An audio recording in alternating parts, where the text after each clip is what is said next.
Entonces vamos a continuar con el tema que veníamos trabajando, que era, ¿recuerdan? ¿Cuál era? Hilos y procesos. ¿Recuerdan? Bueno, hoy tenemos un hermoso tono amarillo. Hoy tenemos un hermoso tono amarillo. Entonces,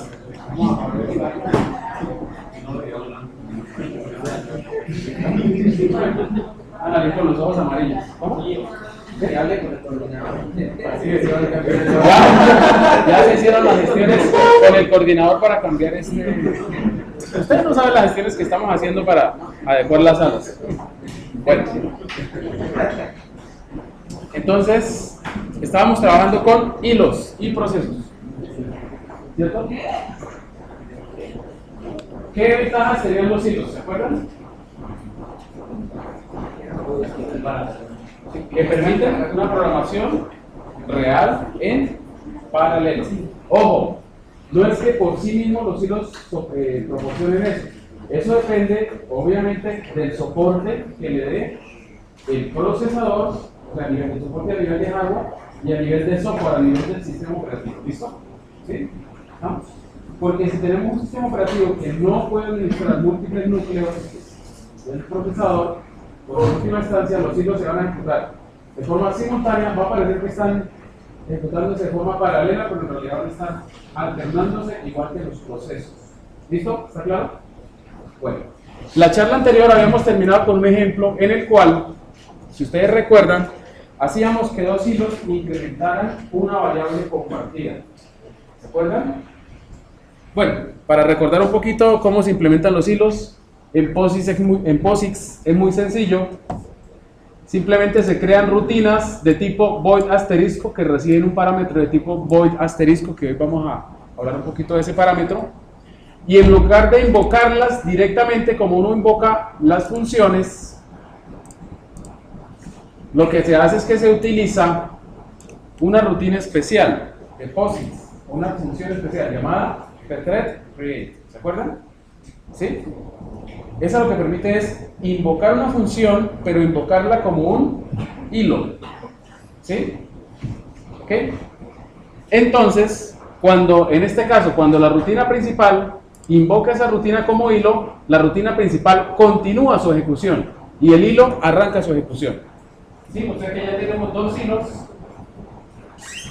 dentro del mismo proceso ejecutándose. ¿Ok? Podemos crear cuantos hilos queramos. Dentro de un hilo se puede crear otro hilo, y etcétera, ¿cierto? Entonces, veíamos el ejemplo de la clase anterior. Listo. Vamos a compilar para recordar un poquito de eso. Ese ejemplo.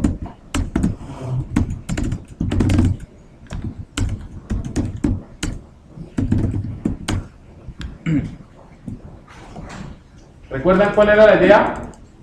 Que en varias ocasiones el valor de este contador y de este contador no era ¿qué? Igual. En este caso, pues dio igual. Pero si corremos eso muchas veces, por medio, por ejemplo, de un script de shell, que ustedes ya lo saben hacer,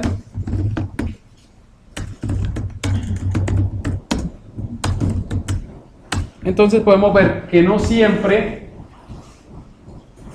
da lo mismo. Recuerden, dos hilos están incrementando la variable x de forma concurrente.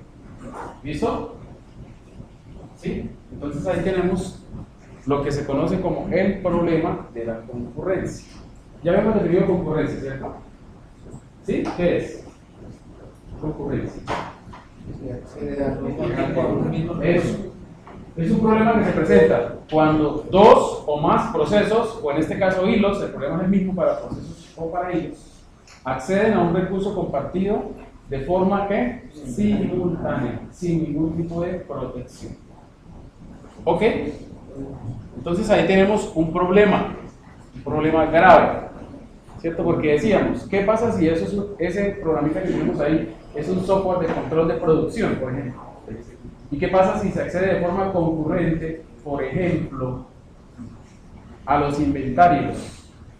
¿Sí? Es decir, varios hilos decrementan o incrementan las existencias de inventario. Entonces al final vamos a tener un inventario que no es el inventario real. ¿Sí? Otro problema más grave aún. Ustedes pueden, y muchos de ustedes seguramente lo han hecho, comprar tiquetes aéreos por internet. ¿Sí o no?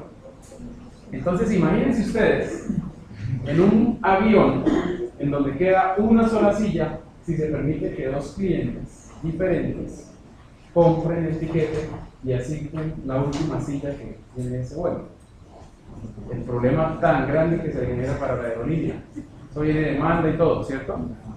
Es un problema gravísimo. Entonces, señor, la grabación, a ver, veamos. ¿Estamos grabando? Parece que sí. Sí, estamos grabando. Bueno, ahí quedó registrado que usted no está robando y no está. ¿Listo? Bueno, presente.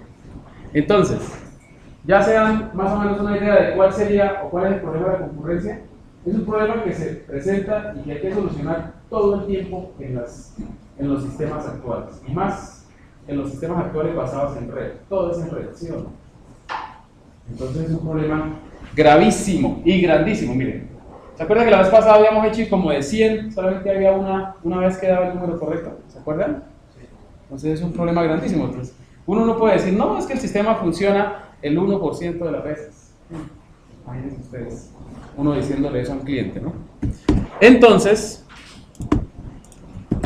tenemos que planear algún tipo de estrategia para evitar ese problema. ¿Listo? Entonces, vamos a hacer una pequeña definición.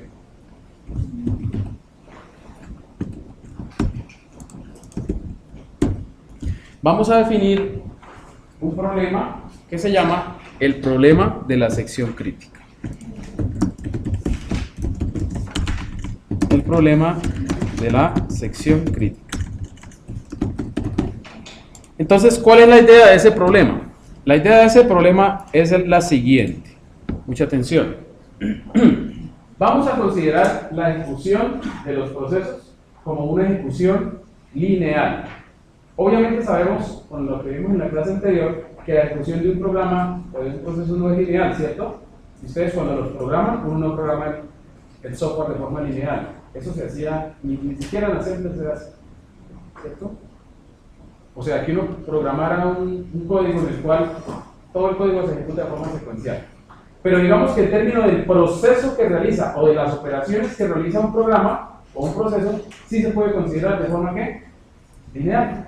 Entonces, ¿cuál es el problema y en dónde se presenta? Entonces, vamos a suponer que esta es la ejecución de un programa, de un proceso, y que esta es la ejecución de otro proceso. ¿Listo? Entonces, digamos que los dos procesos necesitan acceder a un recurso compartido. En nuestro caso, por ejemplo, la variable ¿qué? X. Entonces, vamos a ver si se nota el cambio. No, allá no se nota. Bueno, lo van a ver en el video, aquí en el tablero no se nota mucho por obra y gracia de nuestro delicioso color amarillo. Entonces voy a pintar una línea así para que se vea más claramente el problema. Supongamos que en este momento, en este instante de tiempo, este proceso, o sea, el proceso A, empieza a acceder el recurso compartido. O sea que este pedazo de la ejecución que tenemos acá, digamos que hasta ahí. Ese pedazo de la ejecución es crítico, porque este proceso A está accediendo al recurso compartido. ¿Listo? Entonces, mientras este proceso esté accediendo al recurso compartido, ¿qué sucede si este otro proceso intenta acceder en su lógica de programación a este recurso compartido? ¿Qué debe pasar con este proceso? Debe de alguna forma, ¿cierto?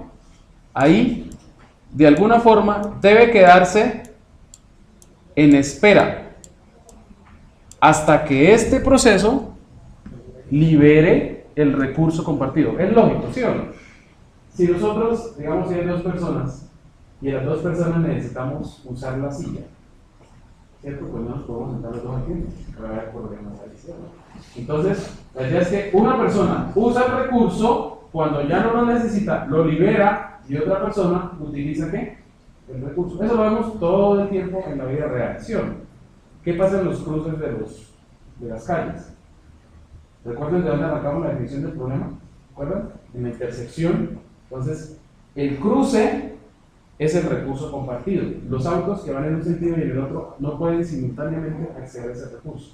Entonces, algunos tienen que esperar mientras los otros usan el recurso compartido y en algún momento hay que alternar para que los otros procesos accedan al recurso compartido.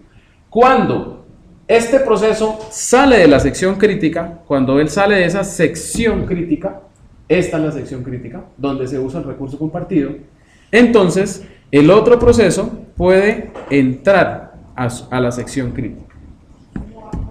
Mientras, ojo, otra cosa importante, mientras un proceso se encuentre en una sección no crítica, ojo, no crítica, no puede bloquear, ¿cierto?, a un proceso que quiere entrar a la sección crítica. ¿Sí? No tendría sentido. Es como si nosotros pudiéramos hacer lo siguiente. Pudiéramos decirle al cajero del banco, no, espéreme 10 minutos que ya voy para allá, ¿cierto? Y hasta que yo no llegue, él no atiende a nadie. No, ¿cierto? ¿Sí está claro? Entonces, un proceso que no se encuentre en la sección crítica, cuando vean este video, son las secciones azules, ¿sí? O sea, esta y esta son secciones no críticas. No puede bloquear a un proceso que intenta entrar a la sección crítica. Otra condición, si hay un proceso ejecutando la sección crítica, y la sección crítica por definición es el fragmento de código en el cual se hace uso de ¿qué? Del recurso compartido. Mientras un proceso se encuentre en la sección crítica, todos los demás, si hay varios,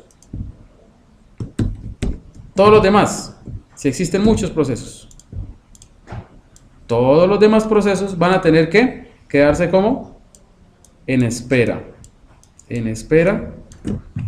para poder entrar a la sección crítica. Digamos que se le asignó o pudo entrar este proceso, el B, pudo entrar a la sección crítica, pero el proceso C, ¿qué debe pasar con él? Debe seguir, ¿qué? En espera, y solo cuando B ha terminado su sección crítica, entonces C podrá ingresar a su sección crítica. ¿Qué pasa, por ejemplo, si A, aquí en este momento, quiere acceder de nuevo a la sección crítica? ¿Lo dejamos o no? Pues depende, ¿cierto? Depende. Si justo en el momento, ojo, en que B sale de la sección crítica, el sistema operativo decide asignarle la CPU a A, puede darse el caso en que quien accede de nuevo a la sección crítica, si lo requiere, puede ser ¿qué? A. En ese caso, C tendría que seguir ¿qué? Esperando. Pero lo que se debe garantizar es que solo exista un proceso en cualquier momento que esté accediendo a la sección ¿qué? Crítica. ¿Listo? Ahora, eso desde el punto de vista general. ¿Qué mecanismos podríamos tener para hacer que un proceso espere para entrar a la sección crítica? Entonces, existen básicamente dos mecanismos.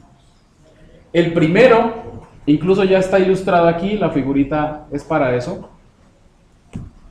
La primera estrategia sería hacer lo que se llama una espera activa, ¿cierto? En la cual el proceso pregunta, ¿puedo entrar a la sección crítica? ¿Sí? Si la respuesta es sí, el proceso entra a la sección crítica. Pero si la respuesta es que no, entonces ¿qué pasa con él? Sigue preguntando, ¿puede entrar a la sección crítica? No. ¿Puede entrar a la sección crítica? No. ¿Puede entrar a la sección crítica? No. ¿Sí está claro? ¿Cómo es? Yo sí pienso, ingeniero, ¿ya tiene preguntas? ¿Estamos? Bueno, no es que quiera decir. No. ¿Está claro entonces el cuento? Esto se llama una espera activa. ¿Qué ventajas tiene? Que es sencilla de programar, pero la desventaja es que gastamos tiempo de CPU, porque igual hay que asignarle la CPU al proceso para que pregunte. ¿Puedo entrar a la sección crítica? No. ¿Puedo entrar a la sección crítica? No. Entonces, recuerden el cuento del tema del quantum. Entonces puede gastarse el quantum completo preguntando y gastando la CPU, en lugar de asignarle el quantum ¿a qué? A otro proceso que sí pueda ejecutarse. ¿Listo? Primera estrategia, espera activa. Esa estrategia ustedes la van a estudiar en unos ejemplos que tiene el libro de Tannenbaum. ¿Sí? ¿Ok? Entonces, allá hay una sección que dice exclusión mutua por espera activa. Entonces, ustedes van a estudiar las diferentes aproximaciones que ofrece Tannenbaum. ¿Listo? Tienen que estudiarlo, ¿no? Tienen que estudiarlo. Ya saben por qué tienen que estudiarlo, ¿no? ¿Listo? Entonces apunten por ahí que deben revisar eso. La segunda estrategia, ¿cuál será? Por complemento, ¿cuál será la segunda estrategia? ¿O en qué consistirá? ¿Cómo? Sí, digamos que espera pasiva. ¿Y qué es que un proceso espera de forma pasiva? ¿Qué es eso? Esperar una señal. O sea, y cuando un proceso está esperando una señal o está esperando un evento, ¿qué es eso? El proceso como sea, ¿qué se hace con él? Eso, lo bloqueamos, ¿sí o no? Entonces, la otra estrategia es la siguiente: que un proceso intente entrar a la sección crítica. ¿Listo? Pero eso tiene que hacerlo por medio de una llamada al sistema. Entonces, cuando un proceso quiere entrar a la sección crítica, hace una llamada al sistema para tratar de entrar. Y cuando va a salir de la sección crítica, hace una llamada al sistema para informarle al sistema que ya terminó la sección crítica. ¿Listo? ¿Sí está claro? Entonces, la ventaja de eso es la siguiente. Como se hace uso de una llamada al sistema, cuando se hace una llamada al sistema, ¿a quién se le pasa el control? ¿A quién? Al sistema operativo. Entonces el sistema operativo puede decidir, porque él recibe el control, si él bloquea el proceso, ¿cierto? O si le retorna la CPU para que continúe con la ejecución. Entonces sería algo como lo siguiente: llega un proceso, señor sistema operativo, quiere entrar a la sección crítica. Entonces el sistema operativo toma la decisión y dice, a ver, ¿existe algún otro proceso que esté accediendo a ese recurso compartido? Si la respuesta es no, no hay nadie más, entonces ¿qué hace el sistema operativo? Simplemente le retorna la CPU al proceso que invocó esa llamada, ¿cierto? Ok, listo. Entonces el proceso entra a la sección crítica. Si en ese momento llega otro proceso y hace lo mismo, pregunta, señor sistema operativo, quiero entrar a la sección crítica. Entonces el sistema operativo, ¿qué hace? ¿Qué decisión toma? A ver, ¿hay alguien? Sí, ya hay alguien utilizando el recurso, entonces bloqueado. ¿Listo? Pero eso se debe complementar con la salida de la sección crítica. Cuando un proceso sale de la sección crítica, obviamente tiene que informarle al sistema operativo que ya sale de la sección crítica. ¿Por qué tiene que informarle? Exacto, porque si no el sistema operativo, ¿cómo sabe que el proceso ya terminó y que ya puede darle paso a otro proceso? ¿Sí? Entonces son dos llamadas al sistema. ¿Está claro? Entonces, bien. Vamos a verlo en acción, ¿vale? Vamos a verlo en acción. Entonces, directamente en el código. Perdón. Listo. Entonces vamos a verlo en acción. Antes de entrar en forma. Entonces, para solucionar el problema de la sección crítica, lo que debemos garantizar es que solo un proceso al tiempo acceda a la sección crítica, ¿cierto? O sea, que solo un proceso al tiempo pueda acceder al recurso compartido, llámese como se llame. Luego le ponemos nombres a los recursos, por ahora son abstractos. ¿Listo? para que se dé esa exclusión mutua, se tienen que presentar 4 condiciones. ¿Listo? 4. ¿Sí? Para poder garantizar esa parte. La primera, obviamente, es la exclusión mutua, es decir, que solo un proceso puede acceder al recurso ¿qué? Al tiempo. La segunda es retención y espera. O sea, que mientras un proceso está bloqueado, mientras un proceso está en la sección crítica, puede, ¿cierto?, necesitar acceder a otro recurso. La tercera es la no expropiación. Una vez que un proceso entra a la sección crítica, no podemos simplemente sacarlo. No, hay que esperar a que el proceso ¿qué? Termine. Y la cuarta es la espera circular, que luego la vamos a ver. Bueno, entonces vamos a hacer un ejemplo sencillo que va a ilustrar ese proceso.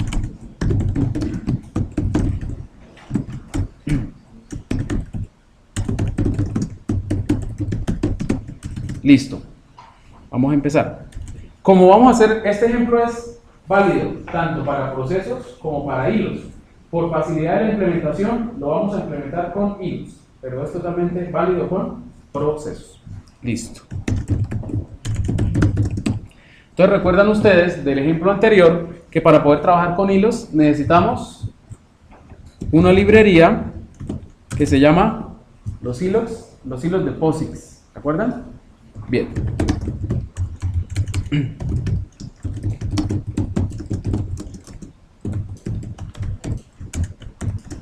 Listo.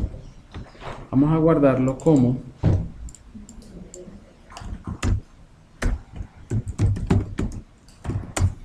listo. Entonces vamos a hacer una sincronización. Bueno, en este caso vamos a hacer un ejemplo o el mismo ejemplo anterior, pero le vamos a colocar esa exclusión mutua. Entonces, declaramos la variable x, aquí la hacemos igual a 0, ¿cierto? Y ya sabemos que tenemos que llamar a pthread_create, ¿cierto? ¿Qué parámetros tiene pthread_create? ¿Recuerdan? Primero, antes de los atributos. El hilo, los atributos, perdón, después que viene. Bueno, llamemos a esto T1. Después que viene. Eso no es necesario memorizarlo, es más, yo nunca me la aprendo, ¿cierto? Bueno, en realidad sí.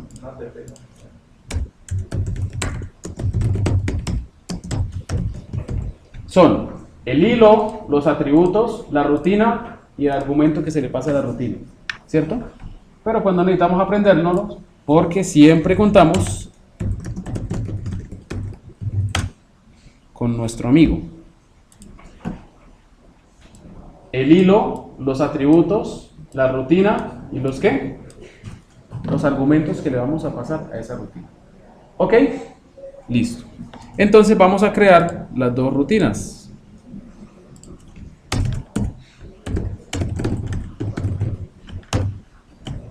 T2, 0,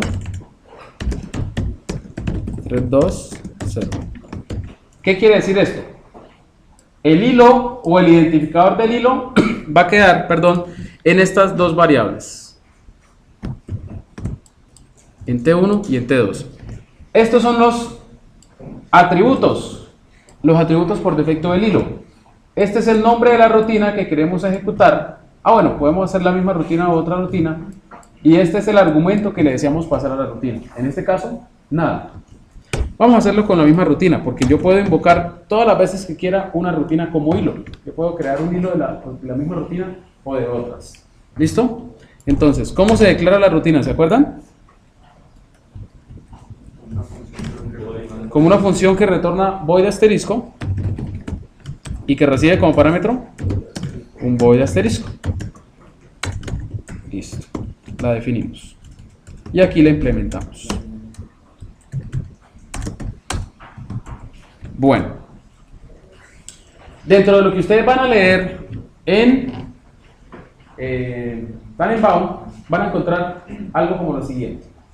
¿Cómo hacemos Ah, bueno, aquí me dio pereza, entonces me voy a copiar el código anterior.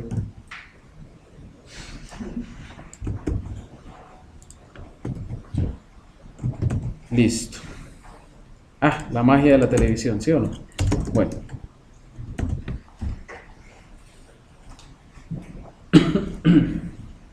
¿Listo?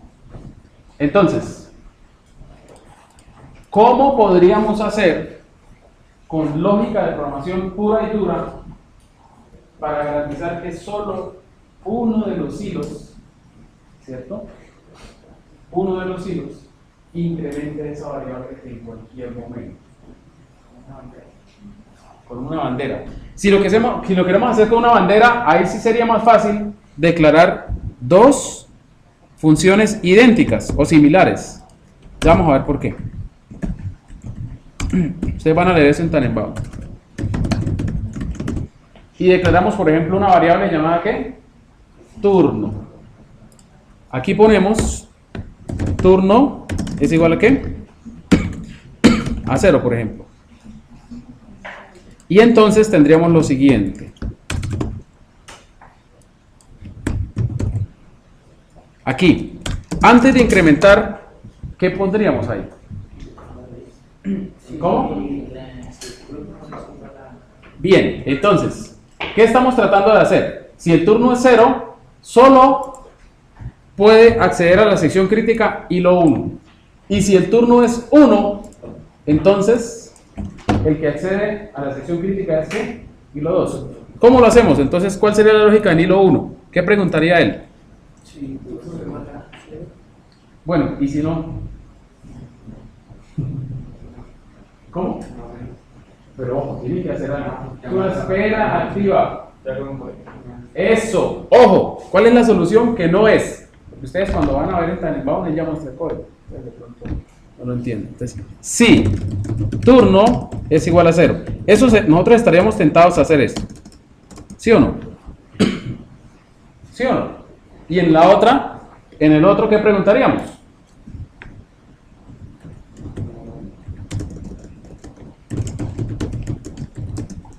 Si turno es 1. Pero eso no funciona, porque esto, pregunta, hace esto y da la vuelta. O sea que el proceso va a iterar y al final no va a incrementar. Lo que queremos que nos garantice es que los dos incrementen la variable el mismo número de veces. Y no cambia. ¿Cómo? No cambia. Y no cambia turno, para acabar de completar. Diferente, ojo, diferente a hacer esto. Uy, perdón. Diferente a hacer esto.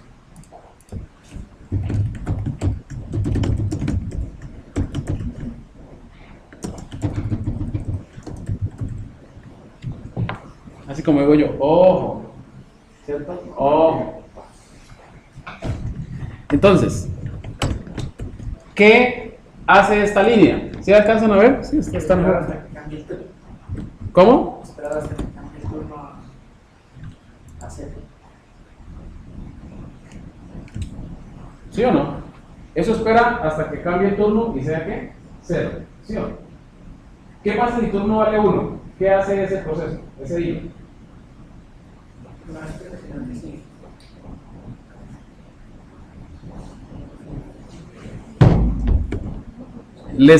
¿Les parece mejor si lo escribimos así? Cuando yo hago un while y le pongo un punto y coma despuesito, eso es de programación, de la primera programación que vimos.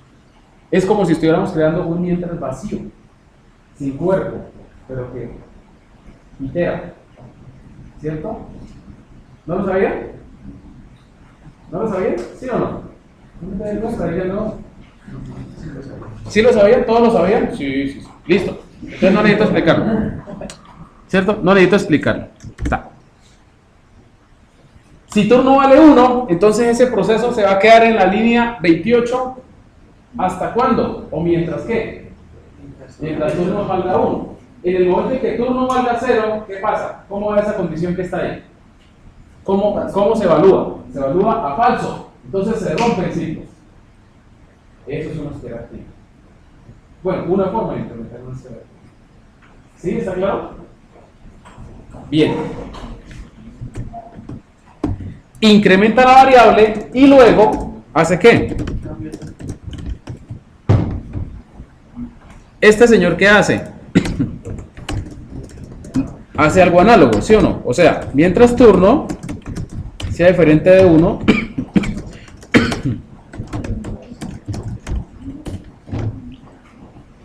¿sí o no? ¿Sí está claro entonces? ¿Lo probamos a ver si me funciona? ¿Sí? Probémoslo. ¿Qué falta? Ah, no, faltan cosas. En el main falta... ¿Cómo? Muy bien, falta un poco de cosas. Bueno, en el parcial segundo, si se les pidiera hacer un algoritmo, lo que se le pide es hacer estas rutinas.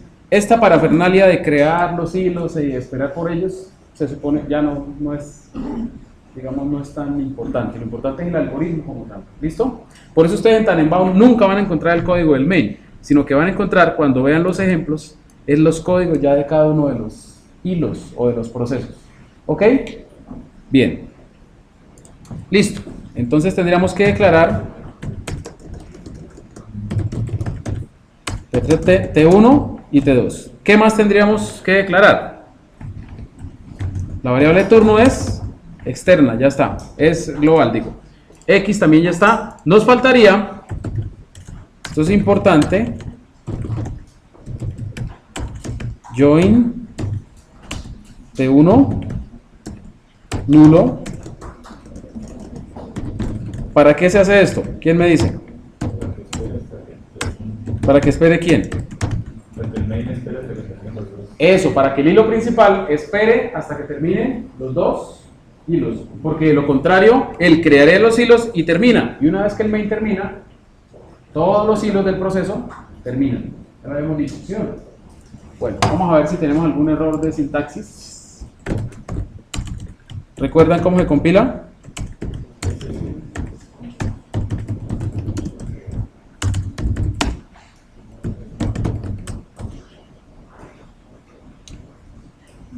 Ah, perdón, menos lp-thread. Este menos lp-thread se utilizaría, por ejemplo, en Fedora, en Mandriva, en CentOS, o sea, en derivados de Red Hat. En los derivados de Debian, la bandera es pthread. ¿Se acuerdan del manual? ¿No? ¿Sí o no? ¿No? Miremoslo.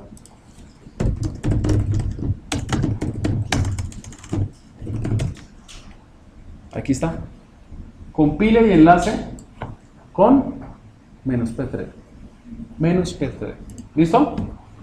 Bueno, volviendo acá. Listo, ya compilo. Sync 1.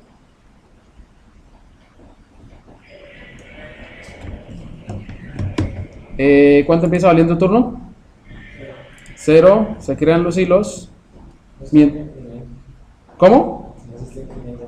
Ah, está comentado todo, pero lo que queremos al final es, otra vez me dio pereza, es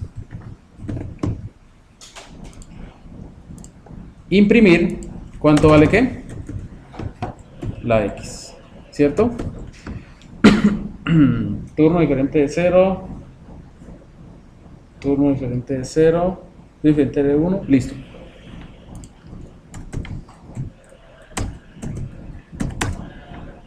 Ahí está. En teoría, ahí se están ejecutando. ¿Sí? Y debería, la lógica de programación está bien, ¿cierto? Debería dar la respuesta que es. Pero fíjense ustedes que, ¿qué pasa? Se quedó bloqueado. ¿Cierto? Entonces vamos a ver si se está quedando aquí. Si turno es 0, vamos a imprimir esto para ver que el que está esperando es A. Recuerden que tenemos que hacer este flush para que lo que mandemos a imprimir salga inmediatamente a la pantalla, ¿no? ¿Dónde está? Acá. Y para este,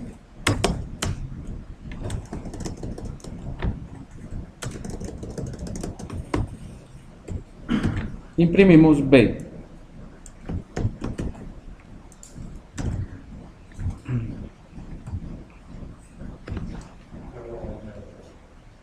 No sé si alcanzan a ver las A's y las B's, las A's y las B's. O sea que en teoría los dos están preguntando, ¿cierto? Pero al final ninguno hace nada. ¿Sí la ven? ¿Sí? ¿Cómo? Sí, que está bien, porque, o sea, como este ciclo es muy pequeño, pues él alcanza a preguntar varias veces por turno y luego se le pasa la cepa del otro hilo y se le pregunta. Entonces, parece raro porque si ustedes ven, el código está perfecto, ¿sí o no? El código está perfecto, ¿o no? Sí, está bien. Bueno, entonces, eso era lo que quería mostrarles. Cuando ustedes lean Tannenbaum, se van a dar cuenta que cuando uno hace una exclusión de un grupo de espera activa, tiene muchos problemas, esa aproximación. Porque puede ser que o no se sincronicen correctamente, o uno de los dos procesos no reciba la CPU, o simplemente ninguno reciba la CPU y se bloquee. ¿Qué es lo que está pasando aquí? Ninguno sabe de la espera activa. ¿Sí o no? ¿Lo ven? Bueno. Entonces,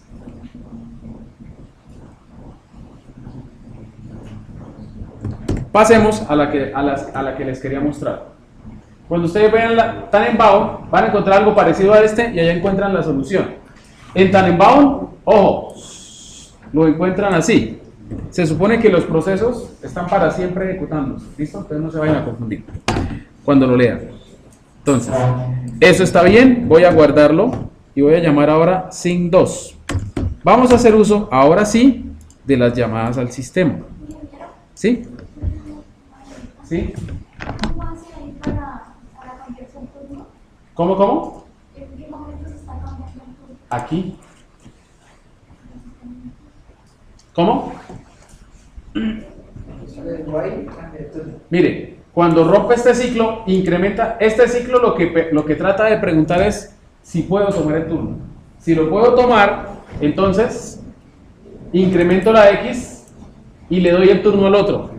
Cuando ustedes lo lean a Tannenbaum, van a encontrar que eso se llama alternancia estricta. ¿Sí? ¿Cómo? ¿De cuál? ¿De este? Miren lo que sucede. ¿Cuánto vale turno? Vamos a ver qué pasa. Ojo, vamos a ver, ¿sí? Vamos a analizarlo antes de entrar al otro ejemplo. Turno arranca valiendo ¿cuánto? 0. Digamos que se le da la CPU a este hilo de acá, a este. ¿Listo?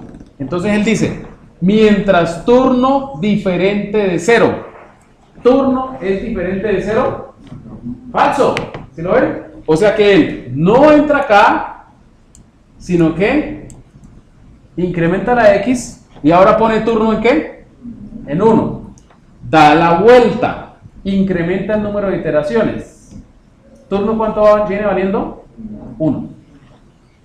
Mientras turno sea diferente de 0. ¿Turno es diferente de 0? Sí, entonces él imprime la A y vuelve y pregunta. ¿Turno es diferente de 0? Sí, verdadero, porque estaba viendo 1, entonces espera activa. ¿Sí lo ven? Claro, ella incrementó una vez y le dio el turno al otro proceso. Miren la lógica de programación del otro proceso. Vamos a suponer, otra vez, corremos. Supongamos que primero se le da la CPU a este proceso, no al anterior. Ojo, aquí hablo de proceso indistinto de hilos. Yo dije que el ejemplo lo hacía con hilos, pero eso es aplicable a ¿qué?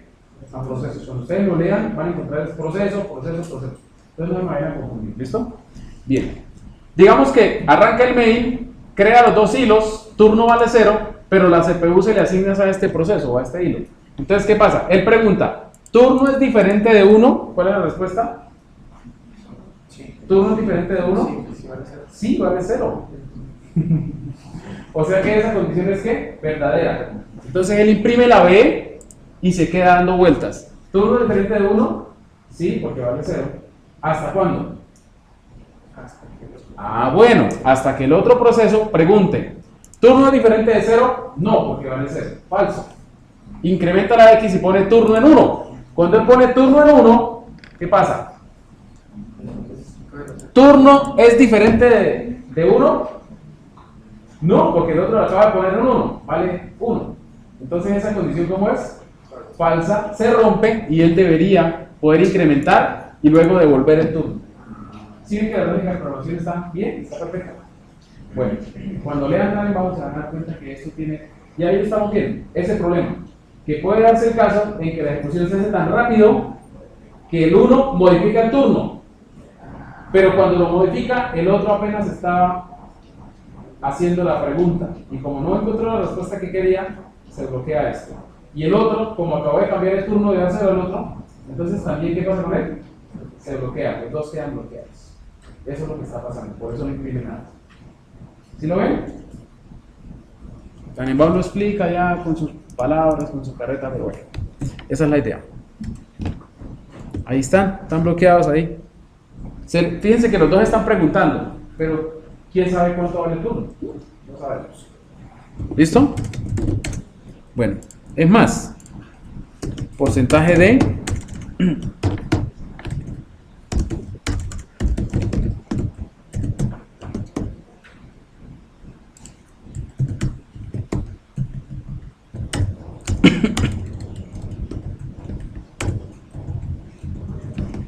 ¿cierto? Imprimamos turno, a ver qué es lo que está pasando.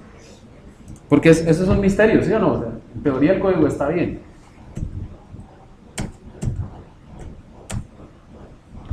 Uy, ¿qué pasó? Se llama SIG2. Ah, el que cambió fue SIG2, sí, gracias. ¿Sí? 2. 2. ¡Ah! Mire lo que está pasando. No lo alcanzaron a ver porque es muy rápido. Pero si se concentran mucho, se van a dar cuenta que para A turno vale 1 y para B turno vale 0. ¿Sí alcanzan a ver 1 y el 0? Pero es la misma variable. Ya que eso es un misterio, ¿sí o no? ¿Sí la ven? ¿Sí alcanzan a ver el 1 y el 0? ¿Sí lo ven? ¿Cómo? No, porque todas las locales allí ya se pierde la gracia del asunto. ¿Cierto? Se rompe el problema. Mírenlo, ahí está, ahí se alcanza a ver. Para B, ¿cierto? ¿Turno cuánto vale? 0. O sea que él tiene que quedarse en el ciclo, porque él está esperando que el turno vale cuánto? 1. Y para A, ¿cuánto vale el turno? 1. Miércoles. La misma variable. Entonces, ¿eso por qué sucede? Sucede por el problema de la concurrencia. ¿Sí? El problema ahora no se presenta en la variable X, sino en la variable ¿qué? Turno. Porque turno es compartida y no la estamos protegiendo de ninguna manera. ¿Sí la ven? O sea que el problema lo trasladamos de la variable X, que era la que se incrementaba mal, ¿cierto? A la variable ¿qué? Turno. Porque esa pregunta del if funciona básicamente de la misma forma como el incrementar la X. ¿Se acuerdan el ensamblador que nosotros cogimos el incrementar la X y lo destruimos y lo volvimos ensamblador? Y vimos que eran varias instrucciones, pues con esto pasa lo mismo. La variable turno que está en memoria la llevamos a EAX, ¿sí? En los dos procesos. La modificamos ahí y luego sí la llevamos a la memoria. ¿Sí está claro? Igual que el problema de la X. No tiene mucho sentido, ¿sí o no? Si es la misma variable, ¿cómo puede valer 1 y 0? ¿Cierto? ¿Sí? Nos detenemos ahí y lo explicamos un poquito, o ustedes con la Tannenbaum creen que tienen. Bueno. ¿Lo explicamos? Bueno. Entonces, ojo, voy a suponer, porque no puedo decir exactamente cómo ese código en C se traduce en ensamblador, pero vamos a suponer lo siguiente. Esa instrucción que dice while turno sea diferente de 0. ¿Listo? ¿Sí? ¿Estamos? Bueno, entonces, comparar. Voy a pasar al ensamblador. Una etiqueta comparar. Mueva a EAX. Mueva, estamos en modo protegido. A EAX.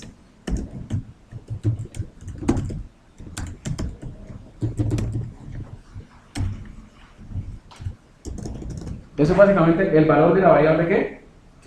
Turno, ¿cierto? ¿Sí? Ah, aquí me quedó mal. Aquí es mientras turno sea diferente de ¿qué? De, por ejemplo, mientras turno sea diferente de 0. Sí, vamos para el primero. Entonces aquí diría, por ejemplo, compare e a x con quién? Con 0. Salte si es 0, ¿cierto? Por ejemplo, ¿a dónde? No, perdón. Salte si no es 0. A comparar. ¿Sí? Porque comparar e a x, que vale 0, porque turno empieza valiendo 0, ¿cierto? Con 0, ¿cuánto da? Esa comparación, ¿cuánto da? 0. Eso activa la bandera de 0 y la bandera de 0 queda en 1. ¿Sí? Entonces sería salte si es 0 a comparar. Ahora sí está bien. ¿Listo? Entonces miren lo que está pasando. O no hagámosla con JZ, sino así, miren. Compare e a x con 0. Salte si es igual, salte si no es igual, para que se parezca más al código en C. ¿A dónde? A comparar. ¿Sí o no? Mejor, más bonito, ¿cierto? ¿Cómo iría el código para el otro proceso? Mientras, ¿qué? Sea diferente de 1, punto y coma, ¿no? Entonces, ¿cómo se haría ese? Para ese proceso comparar, ¿qué diría? Mueva a x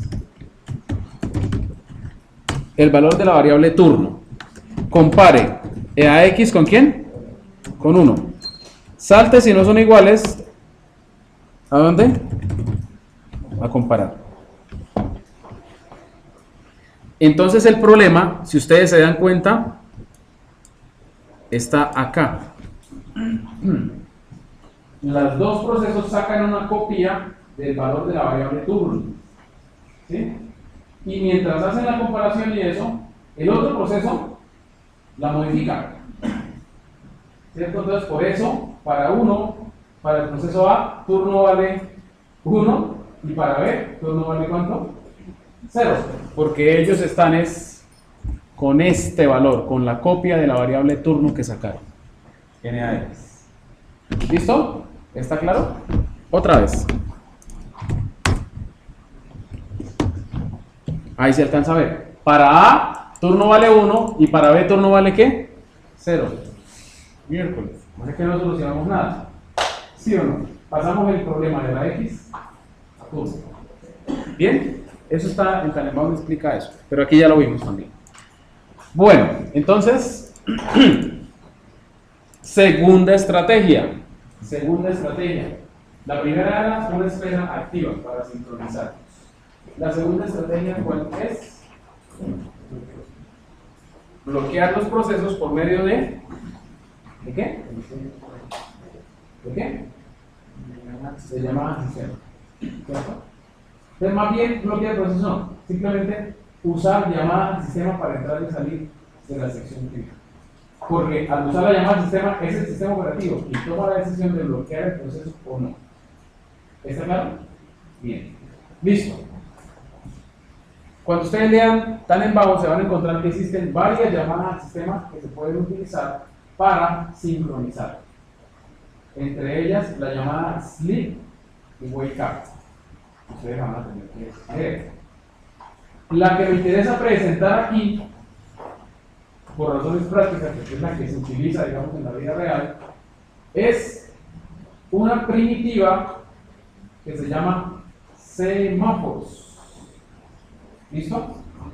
Semáforos, como semáforos de la vida real. ¿Listo?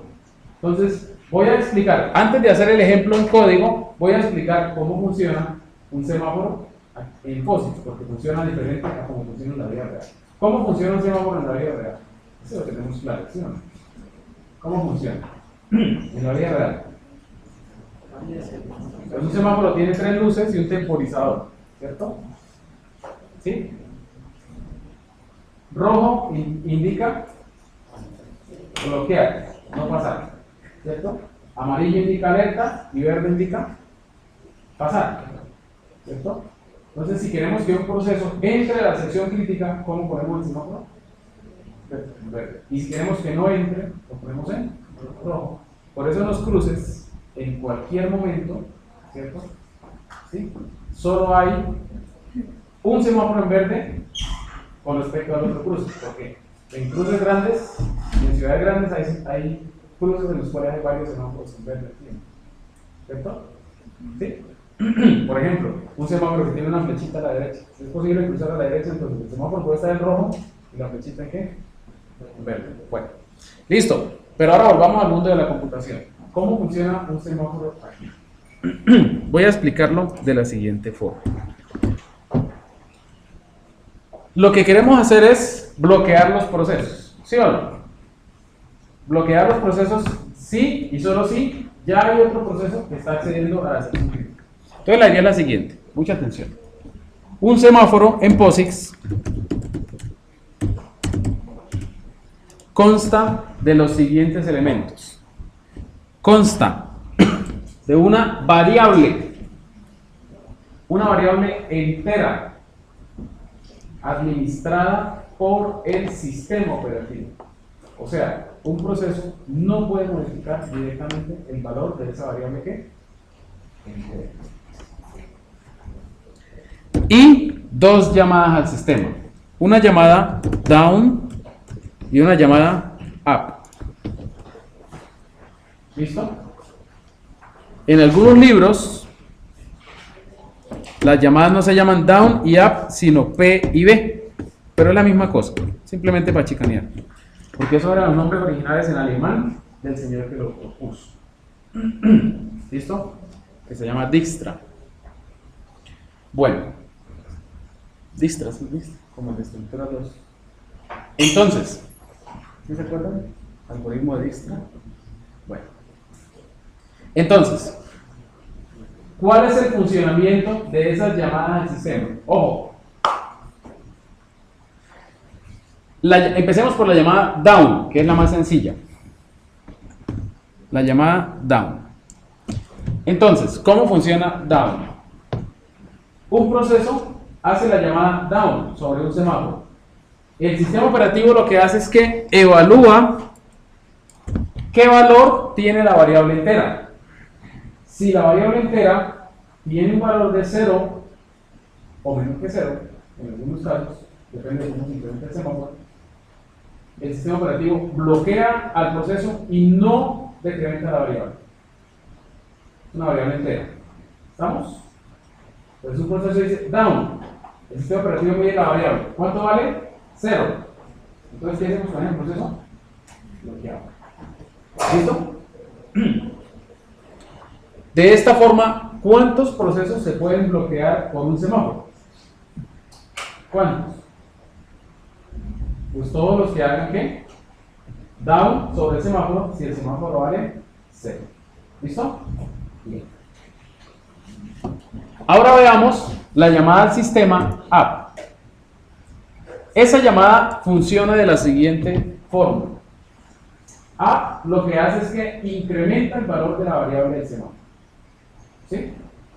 Y pregunta, ¿existía algún proceso bloqueado? Si la respuesta es sí, ese proceso pasa al estado listo. O sea que en algún momento se le va a dar ¿qué? Se le va a asignar la CPU por la planificación que ya vimos antes. ¿Listo? ¿Otra vez? ¿Otra vez? Bien. Entonces el semáforo está compuesto de una variable entera y dos llamadas al sistema. Down, que lo que hace es, cuando un proceso es down, el sistema operativo mira el valor de la variable entera. Si es 0, ¿qué hace con el proceso? Lo bloquea. Si no es 0, pues no lo bloquea y decrementa el valor de la variable. No lo había dicho. Eso no lo había dicho. ¿Cierto?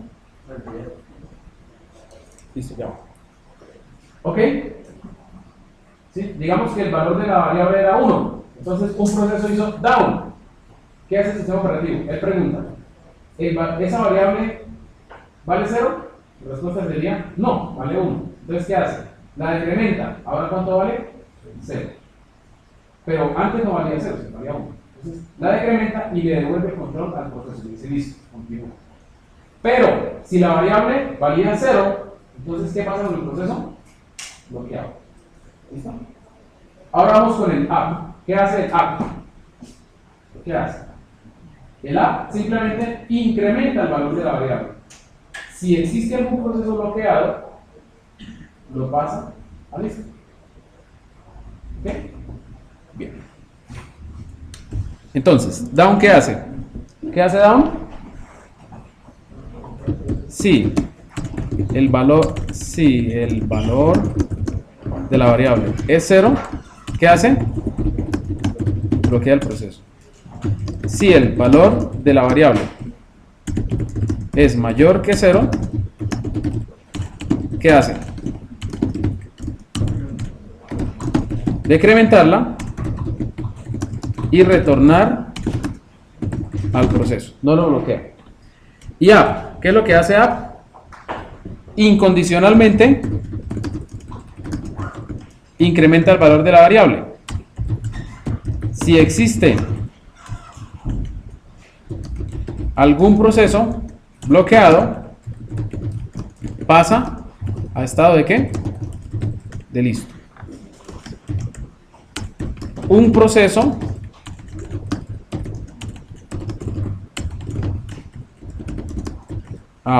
es decir, si existen 10, no es que el sistema operativo pasa a los 10 a listo, no, pasa solamente a ¿qué?